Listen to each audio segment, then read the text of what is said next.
മുംബൈയിലെ ബൈക്കുളയിൽ നടന്ന മുഹറം ഘോഷയാത്ര, അതായത് അശൂറ ഘോഷയാത്രയ്ക്കിടെ 15,000-ഓളം പേരെയെങ്കിലും കൊലപ്പെടുത്തണമെന്നുള്ള ഉദ്ദേശവുമായി എത്തിയ ഒരാൾ പിടിയിലായി.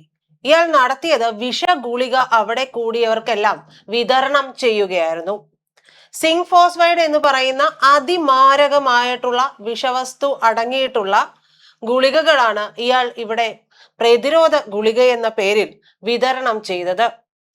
ഇത് സംശയാസ്പദമായ രീതിയിൽ ഒരാൾ ഗുളികകൾ വിതരണം ചെയ്യുന്നത് കണ്ടതോടുകൂടി 3 വോളണ്ടിയർമാരുടെ വനിതാ വോളണ്ടിയർമാരുടെ കണ്ണിൽ പെടുകയാണ്.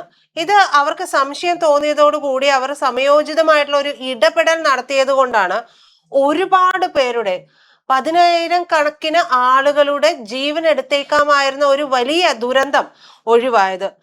ഈ പറയുന്ന പ്രതിയുടെ പേര് ഫയാസ് പ്രേംജി എന്ന് പറയുന്ന 39 വയസ്സുകാരനാണ്. ഇയാൾ എന്തിന് ഇവിടേക്ക് വന്നു, ഇയാളുടെ ബാക്ക്ഗ്രൗണ്ട് എന്താണ് എന്നുള്ളതിന്റെയൊക്കെ ഏകദേശ രൂപം ഇപ്പോൾ പുറത്തു വന്നിട്ടുണ്ട്. എന്തായാലും പ്രതിയുടെ താമസ സ്ഥലത്ത് നിന്നും വിഷം നിറച്ചിട്ടുള്ള ഏതാണ്ട് 14,900 ക്യാപ്സ്യൂളുകളും 50 കിലോഗ്രാം രാസവസ്തുക്കളും പോലീസ് കണ്ടെടുത്തിട്ടുണ്ട്. സംഭവത്തിൽ ബൈക്കുള പോലീസ് കേസെടുക്കുകയും ഭീകര വിരുദ്ധ സംഘം ഉൾപ്പെടെയുള്ളവർ ഇവരുടെ പശ്ചാത്തലമൊക്കെ അന്വേഷിക്കുകയും ചെയ്യുകയാണ് എന്നാണ് പറയുന്നത്. ഇയാള് വിദേശയാത്ര നടത്തിയിട്ടുണ്ട് എന്നുള്ളതാണ് ഇപ്പോൾ ലഭ്യമാകുന്ന റിപ്പോർട്ടുകൾ. ഏതാണ്ട് 2019-നും 2025-നും ഇടയിൽ ഈ ഫയാസ് പ്രേംജി എന്ന് പറയുന്നയാള് ഇറാൻ, ഇറാഖ് എന്നീ രാജ്യങ്ങളിലേക്കൊക്കെ യാത്രകൾ നടത്തിയിട്ടുണ്ട്. ഇയാളുടെ അമ്മയും സഹോദരങ്ങളും നിലവിൽ ഇറാനിലാണ് എന്നുള്ളതാണ് നമുക്ക് ലഭിക്കുന്ന വിവരം. കൂടാതെ നമുക്ക് സ്വാഭാവികമായിട്ടും തോന്നാവുന്ന ഒരു കാര്യം ഒരു ഭീകരവാദ ബന്ധമാണ്. എന്തിനായിരിക്കണം ഫയാസ് പ്രേംജി എന്ന് പറയുന്നയാള് മുഹറം ആഘോഷയാത്രക്കിടെ ഇത്തരത്തിൽ ഗുളികകൾ വിൽക്കാൻ ചെല്ലുന്നത്? അതും പ്രതിരോധ ഗുളികകൾ എന്ന പേരിൽ തെറ്റിദ്ധരിപ്പിച്ചുകൊണ്ടാണ് ഇയാൾ ഇത് ചെയ്യുന്നത്.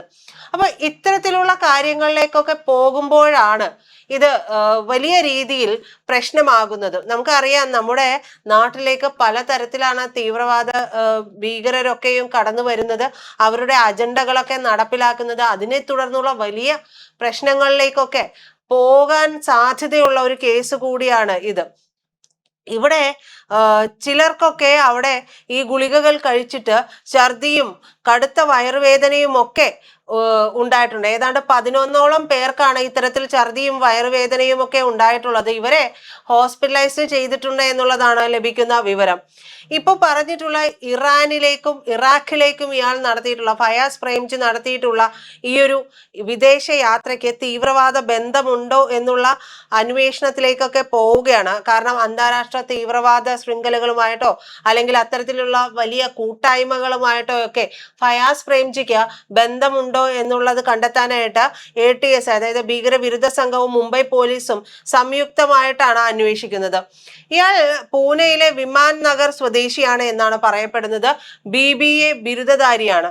ഇയാളുടെ പിതാവിന് പൂനെയിൽ പെയിന്റ് ബിസിനസ് ഉണ്ട് എന്നുള്ള റിപ്പോർട്ടുകളാണ് നിലവിൽ നമുക്ക് ലഭിക്കുന്ന ഒരു വിവരം എന്ന് പറയുന്നത്. എന്തായാലും ഇയാളുടെ വിവാഹബന്ധം തകർന്നിരുന്നു എന്നുള്ളതും അതിനെ തുടർന്ന് ഇയാളുടെ മാനസികാവസ്ഥ തെറ്റിയിരുന്നതായിട്ടുമൊക്കെ അയൽവാസികൾ മൊഴി കൊടുത്തതായിട്ടുള്ള വിവരങ്ങളും വരുന്നുണ്ട്. പലപ്പോഴും ഇതൊന്നും നമുക്ക് വിശ്വസിക്കാൻ കഴിയാത്ത കാര്യങ്ങളാണ്. ഇയാളുടെ വിവാഹബന്ധം തകർന്നിരുന്നതായിട്ട് അയൽവാസികളൊക്കെ പറയുന്നുണ്ട്. അതേ തുടർന്ന് തന്നെ ഇയാളുടെ മാനസിക നില തെറ്റിയിരുന്നതായിട്ടാണ് ഇപ്പോൾ പുറത്തു വരുന്ന റിപ്പോർട്ടുകളിൽ നിന്ന് മനസ്സിലാക്കാൻ കഴിയുന്നത്. പക്ഷേ ഇത് പൂർണ്ണമായിട്ടും നമുക്ക് വിശ്വസിക്കാൻ കഴിയുന്നതല്ല. പലരും പല കേസുകളിൽ നിന്നുമൊക്കെ പുറത്തു വരാൻ വേണ്ടിയിട്ട് ഇത്തരത്തിലുള്ള മാനസികാസ്വാസ്ഥ്യമുള്ള ആളാണ് എന്നൊക്കെ തെറ്റിദ്ധരിപ്പിക്കപ്പെടുകയും കൂടി ചെയ്യുന്ന സാഹചര്യത്തിലാണ് ഇത് എത്രത്തോളം വിശ്വസനീയമാണ് എന്നുള്ള ഒരു ചോദ്യം കൂടി ഉയരുന്നത്. എന്തായാലും 15 ദിവസത്തെ തയ്യാറെടുപ്പാണ് ഈ ഒരു ക്രൂരകൃത്യം നടത്താനായിട്ട് ഫയാസ് പ്രേംജി എടുത്തിരുന്നത് എന്നാണ് പറയുന്നത്. മുംബൈ ഡോങ്ക്രിയിലെ ഹോട്ടൽ സൺ ഡോർമിറ്ററിയിൽ താമസിച്ചിട്ടാണ് ഇയാള് ഈ വിഷഗുളികകൾ നിർമ്മിച്ചത് എന്നുള്ള റിപ്പോർട്ടുകളാണ് വരുന്നത്.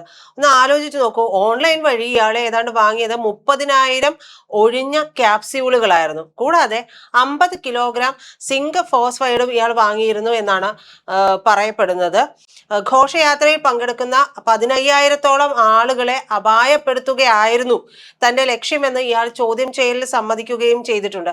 സ്വാഭാവികമായും നമ്മൾ വിചാരിക്കും, ഒരാൾ പ്രതിരോധ ഗുളികകൾ തരുമ്പോൾ, അങ്ങനെ വെറുതെ പറഞ്ഞുകൊണ്ട് തരുമ്പോൾ ഇത് വാങ്ങുമോ, അതൊരു സംശയം തോന്നില്ലേ എന്നുള്ളതൊക്കെ. ഇത്തരത്തിലുള്ള മുഹറം അതൊരു മതവിശ്വാസവുമായി ബന്ധപ്പെട്ടിട്ട് നടത്തുന്ന ഒരു ഘോഷയാത്രയാണ്. അവിടേക്ക് എത്തിയിട്ട് ഇയാൾ പറയുന്നത് ഒരു പുണ്യപ്രവൃത്തി ചെയ്യുന്ന രീതിയിലാണ്. ചിലപ്പോൾ പലതിൻ്റെയും ഒക്കെ പ്രതിരോധിക്കാൻ ശേഷിയുള്ള ഗുളികകൾ എന്ന് പറഞ്ഞിട്ടായിരിക്കാം ഇയാള് തെറ്റിദ്ധരിപ്പിച്ചിട്ടായിരിക്കാം ഇത് കൊടുക്കുന്നത്. അതൊരു പുണ്യപ്രവൃത്തിയാണ് താൻ ഈ ചെയ്യുന്നത്, ഇത്തരത്തിലുള്ള പ്രതിരോധ ഗുളികകളൊക്കെ വിതരണം ചെയ്യുക എന്ന് പറയുന്നത് തന്നോട് പറഞ്ഞിരുന്നു എന്നുള്ള തരത്തിലൊക്കെയാണ് ഇപ്പോഴത്തെ റിപ്പോർട്ടുകൾ വരുന്നത്. അങ്ങനെയെങ്കിൽ വിശ്വാസികളായിട്ടുള്ള ആളുകൾ അതൊരു പുണ്യപ്രവൃത്തിയായി കണ്ട് ഇത് വാങ്ങിച്ചിരിക്കാനുള്ള സാധ്യതകളാണ്. ഏതാണ്ട് നമ്മൾ പറഞ്ഞതുപോലെ കഴിച്ചിട്ടുള്ള 11ഓളം പേർക്കാണ് കടുത്ത വയറ് വേദനയും ഛർദിയും ഒക്കെ ഉണ്ടായിട്ടുള്ളത്. ഇയാൾക്കെതിരെ ഭാരതീയ ന്യായ സംഹിതയിലെ സെഷൻസ് 123 വിഷം നൽകി പരിക്കേൽപ്പിക്കൽ, 109 കൊലപാതക ശ്രമം, 110 നരഹത്യാ ശ്രമം എന്നീ വകുപ്പുകൾ ചുമത്തിയിട്ട് ബൈക്കുള പോലീസ് ഇയാൾക്കെതിരെ കേസെടുത്തിട്ടുണ്ട്. ബാങ്ക് ഇടപാടുകളും മൊബൈൽ ഫോൺ രേഖകളും ഒക്കെയും പോലീസ് വിശദമായിട്ട് പരിശോധിച്ചു വരികയാണ് എന്നാണ് റിപ്പോർട്ടുകളിൽ പറയുന്നത്. ഇമ്മ്യൂണിറ്റി ബൂസ്റ്ററുകളും വേദന സംഹാരികളുമാണ് എന്നൊക്കെ പറഞ്ഞിട്ടാണ് കുട്ടികൾക്കും മുതിർന്നവർക്കും ഒക്കെ ഇത് നൽകിയത്. നോക്കൂ, ഇതൊരു വലിയ ദുരന്തമായിട്ട് മാറേണ്ടുന്ന ഒരു കാര്യമാണ്. എന്നാൽ കൃത്യമായ സമയോചിതമായിട്ടുള്ള ഇടപെടൽ മൂലമാണ് ഈ ഒരു ക്രൂരകൃത്യം നടക്കാതെ പോയിട്ടുള്ളത്. ഇത് നടന്നിരുന്നുവെങ്കിൽ ഒരുപക്ഷെ നമ്മുടെ രാജ്യത്ത് കലാപം ഉണ്ടാകാനുള്ള സാധ്യതകൾ വരെ ഉണ്ടാകുമായിരുന്നു. അത്തരത്തിൽ വളരെ കടുത്ത രീതിയിൽ കൃത്യമായി പ്ലാൻ ചെയ്തിട്ട് തന്നെയാണ് ഇയാൾ ഇത് ചെയ്തിരിക്കുന്നത് എന്നുള്ളത് വ്യക്തമാണ്. കാരണം 30,000-ഓളം ഒഴിഞ്ഞ ക്യാപ്സ്യൂളുകളും 50 കിലോഗ്രാം